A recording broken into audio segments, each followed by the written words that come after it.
Welcome to Kanchela TV story board. Welfare ముసుగులో well planned cheating. 2000 కోట్ల ప్రజాధనం ఎక్కడికి వెళ్ళింది? ప్రజల సొమ్ము వేల కోట్లు తిరిగిచ్చేందుకు ఆస్తులు ఎక్కడ? 27 ఏళ్ల కంపెనీ లావాదేవీలపై సమగ్ర ఆర్థిక దర్యాప్తు అవసరం. డిపాజిట్లు, ఫ్లాట్లు, స్కీమ్లు, వందల బ్యాంకు ఖాతాలు. ఒడిశా నుంచి జార్ఖండ్ వరకు కేసులు. తెలుగు రాష్ట్రాల్లో బాధితుల ఎదురుచూపులు. ఈడీ దర్యాప్తుతో తెరపైకి వస్తున్న పాత ప్రశ్నలు. వెల్ఫేర్ ముసుగులో వెల్ ప్లాన్ చీటింగ్ చేసిన వైసీపీ నేత, వెల్ఫేర్ సంస్థ అధినేత మల్లా విజయ్ ప్రసాద్ బండారు ఒక్కొక్కటిగా వెలుగు చూస్తోంది. విశాఖపట్నంలోని మూలకుద్దు, కుశలవాడ గ్రామాల్లో సంస్థకు 100 ఎకరాలు భూమి ఉన్నట్లు నమ్మించారు. అయితే అది ప్రభుత్వ భూమిగా తెలుస్తోంది. గజం 5 రూపాయల నుంచి 100 రూపాయల చొప్పున సెక్యూరిటీగా చూపించాడు. ఈ విధంగా ఖాతాదారులను నమ్మించిన నేపథ్యంతో కొందరు ఈడీకి ఒప్పందించినట్లు తెలుస్తోంది. ఈ నేపథ్యంలో 2021లో దాడులు చేసి మల్లా విజయ్ ప్రసాద్ ను అరెస్ట్ చేశారు. ఈ సందర్భంలో ప్రభుత్వానికి, ఈడీకి తప్పుడు లెక్కలు చూపించినట్లు సమాచారం. ఇప్పటి వరకు శుద్ధపూసలా ఉన్న మల్లా విజయ్ ప్రసాద్ 6 రాష్ట్రాల్లో సుమారు 2000 కోట్లు దండుకున్నారంటే ఆశ్చర్యం కలగకమానదు. ఇప్పటి వరకు చట్టంలోని లొసుగులను ఆసరా చేసుకుని తప్పించుకున్న మల్లా విజయ్ ప్రసాద్ చుట్టూ ఉచ్చు బిగుసుకుంటోంది. ఈ నెల 5న విశాఖపట్నం, హైదరాబాద్ ప్రాంతాలలో మూకుమ్మడిగా దాడులు చేసిన ఈడీ సుమారు 1.01 కోట్ల వరకు నగదు, 6 కార్లను సీజ్ చేయటమే కాకుండా కంపెనీకి చెందిన సుమారు 182 బ్యాంక్ అకౌంట్లను కూడా స్తంభింపచేసింది.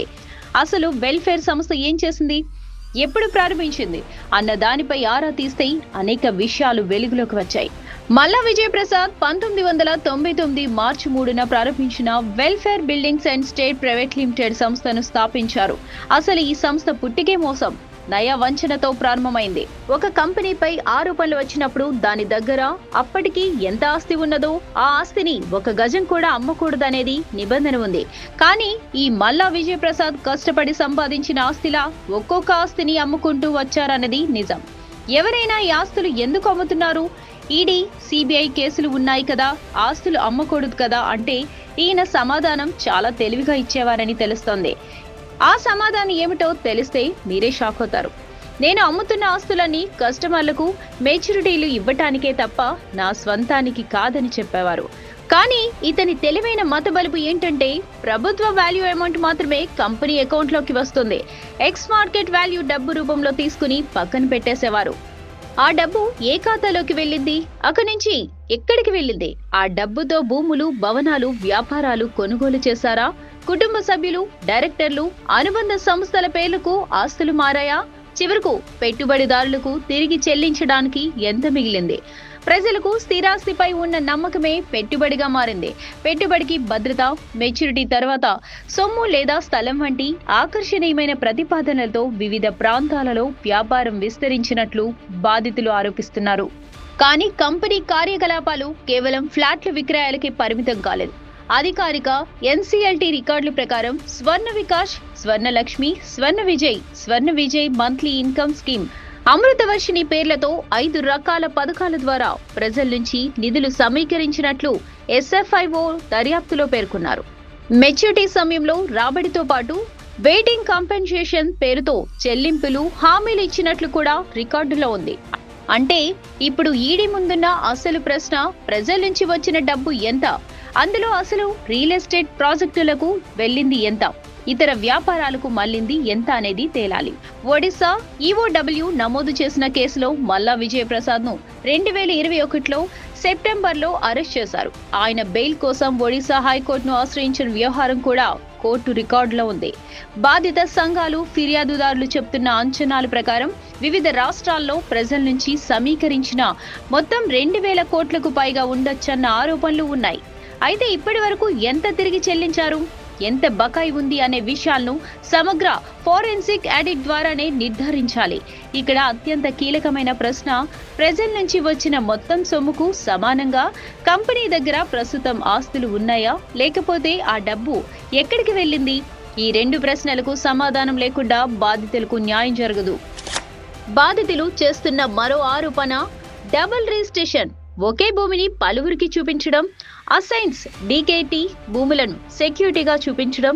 ఈ ఆరోపణలపై రాష్ట్ర ప్రభుత్వ రెవెన్యూ రిజిస్ట్రేషన్ శాఖలు ప్రత్యేకంగా విచారణ చేపట్టాల్సిన అవసరం ఉంది. కంపెనీ విక్రయించిన ప్రతి లేఅవుట్ కు సంబంధించి సర్వే నెంబర్, అసలు యజమాని, భూ స్వభావం, కంపెనీ కొనుగోలు తేదీ, కస్టమర్ ఒప్పందం, రిజిస్ట్రేషన్, తదుపరి విక్రయం, ఈ మొత్తం చైన్ ను డిజిటల్ గా మ్యాప్ చేస్తే వాస్తవాలు బయటపడతాయి. తాజాగా విశాఖపట్నం సహా పలు ప్రాంతాల్లో ఎన్ఫోర్స్మెంట్ డైరెక్టరేట్ చేపట్టిన సోదాలతో వ్యవహారం మరోసారి కేంద్ర దర్యాప్తు సంస్థల రాడార్లోకి బలంగా వచ్చింది. సోదాల్లో నగదు, వాహనాలు, పెద్ద సంఖ్యలో బ్యాంకు ఖాతాలు, ఆర్థిక లావాదేవీలకు సంబంధించిన పత్రాలు పరిశీలనలోకి వచ్చినట్లు సమాచారం. ఈ దాడులను కేవలం సగటు ఎంత దొరికింది అనే కోణంలో చూడటం సరికాదు, అసలు విలువ పత్రాల్లో ఉంటుంది. ఒడిశాలో ఈఓడబ్ల్యూ కేసు నమోదు చేసి అరెస్టు వరకు వెళ్లింది. జార్ఖండ్ లోనూ న్యాయ వివాదాలు జరిగాయి.